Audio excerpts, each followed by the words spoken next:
Hello friends, नमस्कार।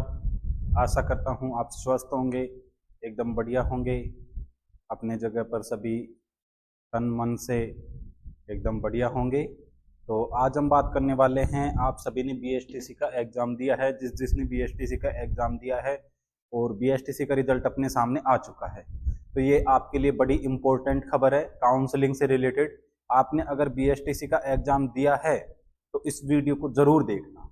और students, एक निवेदन और है कि इस वीडियो को अगर आप काउंसलिंग करवा रहे हैं या करवा चुके हैं, अगर करवा चुके हैं तो भी कोई बात नहीं, एक बार देखना। और अगर करवाने से पहले इस वीडियो को पूरी एंड तक जरूर देखना, क्योंकि बार बार स्टूडेंट हर बार एक ही गलती करता है और उस गलती से बचे।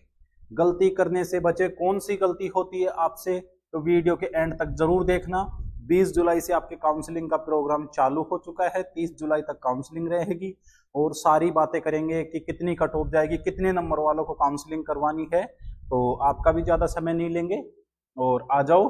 बीएसटीसी 2024 काउंसलिंग शेड्यूल जारी, यानी कि काउंसलिंग का जो शेड्यूल है वो जारी हो चुका है। और गलती करने से बचें। कौन सी गलती से बचें, काउंसलिंग से पहले वीडियो को जरूर देखें। तो देख लीजिए वीडियो को और आ जाओ, अपन बात करते हैं आगे।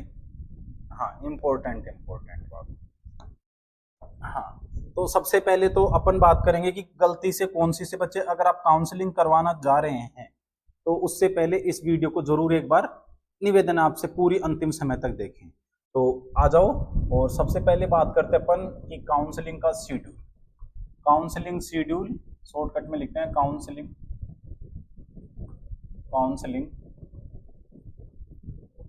शेड्यूल जारी।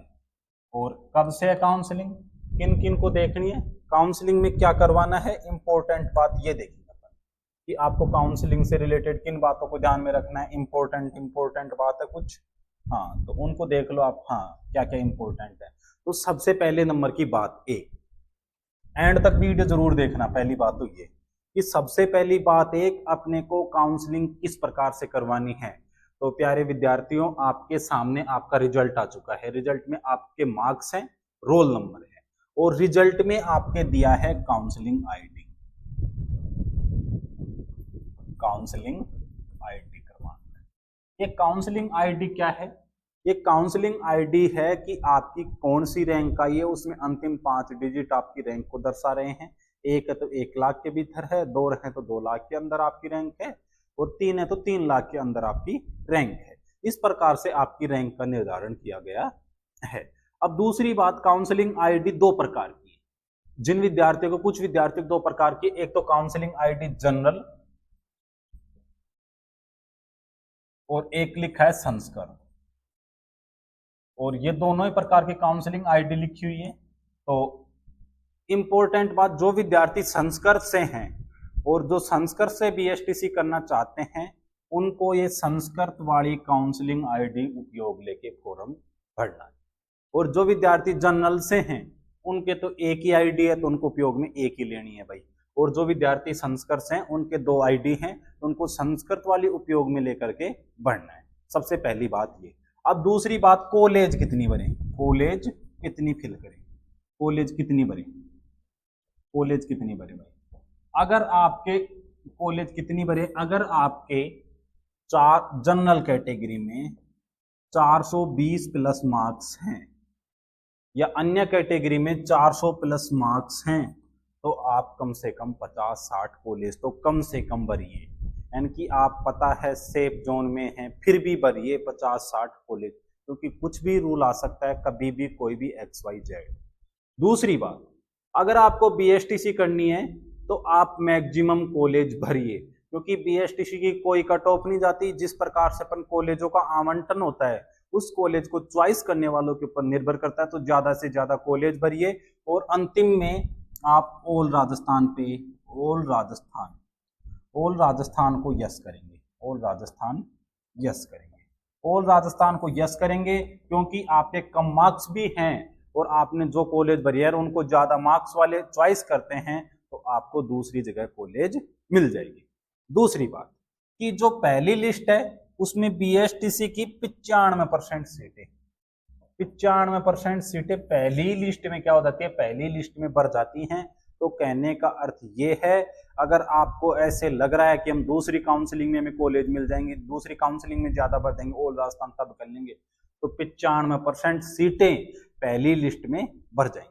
दूसरी बात है किन किन को काउंसलिंग करवानी है, कितने मार्क्स के ऊपर काउंसलिंग करवानी है, तो ये भी बड़ी इंपॉर्टेंट बात है, क्योंकि अब की बार होने वाला है कट ऑफ में घपला। घपला कैसे? क्योंकि 50% आरक्षण दिया है किनको, L1 में महिलाओं को। L1 में महिलाओं को आरक्षण देते ये एक बात परसेंटेज को यानी कि कट ऑफ को कम करेगी। यानी कि जो कॉलेजों में लड़के हैं उन्होंने BSTC से इच्छा मतलब मना कर दिया कि मैं BSTC करना नहीं चाहते। कुछ लोग होते हैं वो क्या होते हैं कि ऐसे लोग भी पेपर देते हैं BSTC का जिनको करनी नहीं है, पर बस दिखाने के लिए हाँ भाई मैं इतने मार्क्स ला सकता हूँ, तो उनके अच्छे मार्क्स आ जाते हैं। तो आप ये भी नहीं देखें कि लोगों के बहुत बहुत सारे नंबर हैं, कट ऑफ कम जाएगी। तो मैं पहले बता देता हूँ कि किन किन को काउंसलिंग करवानी है। तो 300 प्लस मार्क्स वाले, 300 प्लस मार्क्स वाले किस कैटेगरी में, यानी कि सभी कैटेगरी की, तो महिला, सभी कैटेगरी की तो महिला जिनके 300 प्लस नंबर आ रहे हैं उनको काउंसलिंग करवानी है। और SC ST के बॉयज जिनके 300 प्लस आ रहे हैं उनको SC ST के बॉयज को काउंसलिंग करवानी। जो विद्यार्थी संस्कर्ष से हैं, जो विद्यार्थी संस्कर्ष से हैं उनके 250 प्लस मार्क्स आ रहे हैं, चाहे वो महिलाओं और चाहे पुरुष, काउंसलिंग अवश्य करवाएं। किसी भी कैटेगरी में है आपको घबराने की आवश्यकता नहीं है, क्योंकि काउंसलिंग करवाने का आपका इतना ही पैसा वेस्ट होता है जितना कि 100-150 रुपए, और 100 रुपये आपको कट के वापसी मिल जाएंगे। इनकी आपका जो लगा हुआ पैसा है 3000 रुपए वो आपको वापसी मिल जाएगा। तो 250 प्लस में महिला करवा दें, और आपको फिर भी लग रहा है तो 280 प्लस में पुरुष काउंसलिंग अवश्य करवाएं, संस्कर्ष भाई, संस्कर्ष। दूसरी चीज है कि 300 प्लस मार्क्स में महिला करवाएं। तो ST की महिलाएं हैं और जो जनरल से हैं, ST की महिला और जनरल से हैं, वो अगर 280 भी मार्क्स हैं, यानी कि 280 मार्क्स यानी कि इन्होंने हिंदी से दिया है, तो काउंसलिंग अवश्य करवाएं। और दूसरी चीज है काउंसलिंग में एक बात का ध्यान रखें, आपको BSTC करनी है, ऑल राजस्थान जितनी कॉलेजें भर सकते हो भरो, और उसके बाद में ऑल राजस्थान पे टिक कर दो, यानी कि आपको ऑल राजस्थान करना ही करना है। अब इसके बाद में इंपॉर्टेंट बात, कौन सी इंपॉर्टेंट बात, कट ऑफ कितनी रहने वाली है। वैसे मैंने पहले भी बता दिया, फिर भी एक बार और बता रहा हूं, कट ऑफ कितनी रहने वाली है, और कट ऑफ के अलावा जो इसका शेड्यूल है वो भी बताऊंगा कि क्या क्या है। हाँ, तो कट ऑफ आप सबको पता है कि जनरल इधर लिखा है, जनरल इधर लिखा है मैंने OBC, इधर लिख दिया मैंने EWS, इधर लिख दिया MBC, और इधर लिख दिया SC, और इधर लिख दिया ST। ये कैटेगरी है। इधर लिख दिया मैंने पुरुष लाला, और इधर लिख दिया महिला ये लाली। तो जनरल कैटेगरी में कट ऑफ क्या रहने वाली है पुरुषों की, तो वही बात करेंगे अपन 410 से लेकर 410 से लेकर 415 के बीच, बस इसी के बीच में रहेगी। प्लस माइनस 5 अंक आप करते चलें, प्लस माइनस 5 अंक करते चले, यानी कि 5 नंबर घट बढ़ सकती है। महिलाओं की कट ऑफ कितनी रहेगी, ये रहेगी 395 से लेकर के 405, यानी कि इसके बीच में महिलाओं की कट ऑफ रह सकती है। अब भाई अब बात करेंगे कि इनके बीच वाले, तो OBC की कट ऑफ कितनी रहेगी, OBC कट ऑफ रहेगी 400 से लेकर 410 तक, और महिलाओं की रहेगी 390 से लेकर तो 400 के बीच में। ये फर्स्ट लिस्ट की बात कर रहा हूँ, जब फर्स्ट लिस्ट आएगी आपकी उसकी बात की जा रही है।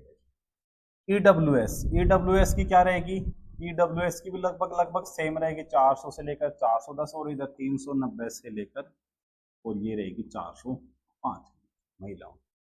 इसके बाद में बात करेंगे अपन किसकी, MBC, यानी MBC की कट ऑफ क्या रहने वाली है, तो MBC की रहेगी 380 से लेकर 390 के बीच में, महिलाओं की कट ऑफ रहने वाली है 370 से 385 के। कितने मार्क्स आपके हैं, आप सेफ जोन में हो, बिल्कुल सेफ जोन में। SC की कट ऑफ क्या रहने वाली है, पुरुष की कट ऑफ रहने वाली है 370 से लेकर 380 के बीच में, और महिलाओं की रहने वाली है 360 से लेकर 375 के बीच। यानी इतने मार्क्स के बीच में रहने वाली है। अब एसटी की बात करें तो एसटी के पुरुषों की रहने वाली है 370 से लेकर 375 के बीच में, और इधर रहने वाली है 350 से लेकर 360 के बीच में। ये कट ऑफ रहने वाली है जो अपने सब्जेक्ट है हिंदी उसी की, यानी कि जो हिंदी को मैंने लाल कलर से दर्शाया है, यानी कि ये हिंदी की कट ऑफ रहने वाली है। जिन विद्यार्थियों के हिंदी में इतने मार्क्स बन रहे हैं उनको लगभग पूरा चांस है पहली लिस्ट में कॉलेज मिलने का। अब दूसरी बात रही कि अंतिम थर्ड लिस्ट तक, तो थर्ड लिस्ट तक प्रत्येक कैटेगरी में 20 अंक गिरने की संभावना होती है। 20 अंक गिरने की संभावना, 20 अंक तक गिर जाते हैं तो आपको घबराने की कतई आवश्यकता नहीं है कि आपके कम मार्क्स भी हैं तो आप एलिजिबल हो सकते हैं। दूसरी चीज, अब मैं ब्लू कलर से दर्शाऊंगा जो संस्कृत वाली कट ऑफ है, यानी कि संस्कृत में कितनी जा सकती है, यानी कि संस्कृत वाली कट ऑफ है उसको दर्शा रहा हूं मैं इसके जस्ट नीचे। तो जनरल में बॉयज की संस्कृत वाली कट ऑफ क्या रह सकती है, वो रह सकती है 380 से 390 के बीच में, और महिलाओं की कट ऑफ रह सकती है 370 से लेकर 380 के बीच में। दूसरी बात है ओबीसी में रहने वाली है 370 से लेकर 380 के बीच में, और इधर रहने वाली है 365 से लेकर 370 के बीच में। अब दूसरी चीज है ईडब्ल्यूएस में संस्कृत से महिला पुरुषों की कट ऑफ रहने वाली है वही लगभग 370 से 375 80 के बीच में, और इधर महिलाओं की कम रहने थोड़ी सी ज्यादा रहेगी 370 से 375 के बीच। दूसरी चीज है एमबीसी में आप इसको ये थोड़ा सा ईडब्ल्यूएस में महिलाओं में करेक्शन करो, ये थोड़ी सी देखने में गलती हो गई, ये रहेगी 350 से लेकर और 370 के बीच, यानी कि कमी कट ऑफ जाएगी। ओबीसी में थोड़ी सी हाई रहेगी क्योंकि ओबीसी में क्राइटेरिया ज्यादा होता है थोड़ा सा। हाँ, अब उसके बाद में एमबीसी की कट ऑफ क्या रहने वाली है, तो एमबीसी की संस्कृत डिपार्टमेंट में बहुत ही कम कट ऑफ रहने वाली है, पुरुषों की रहेगी लगभग 350 से लेकर 360 के बीच में, और महिलाओं की रहने वाली है 340 से 350 के बीच में।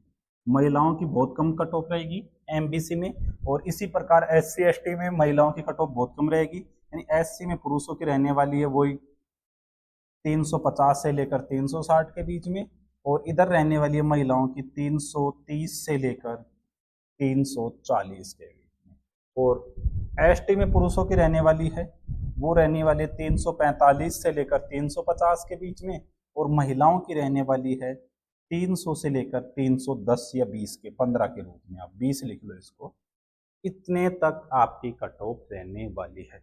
तो ब्लू कलर है मैंने संस्कृत वालों के लिए लिखा है, जो रेड कलर है वो हिंदी की कट ऑफ के लिए लिखा है। तो आपको सभी को कट ऑफ का शेड्यूल पता चल गया कट ऑफ क्या रहने वाली है। पर दूसरी बात, जिन विद्यार्थियों के 300 प्लस अंक हैं, 300 प्लस अंक हैं और हिंदी यानी कि जनरल से हैं, तो उनको काउंसलिंग सबको करवानी है। दूसरी, ऑल राजस्थान पे टिक करना है, ऑल राजस्थान पे टिक करना है, ऑल राजस्थान पे टिक करना है, इस बात को लिख लो, ठीक है। जो विद्यार्थी संस्कृत से हैं, संस्कृत और इसमें 280 पे एसटी की महिलाएं करवा सकती हैं काउंसलिंग, एससी एसटी की महिलाएं 280 प्लस पे भी करवा सकती हैं काउंसलिंग, क्योंकि इनकी थोड़ी सी कट ऑफ कम जाने वाली है।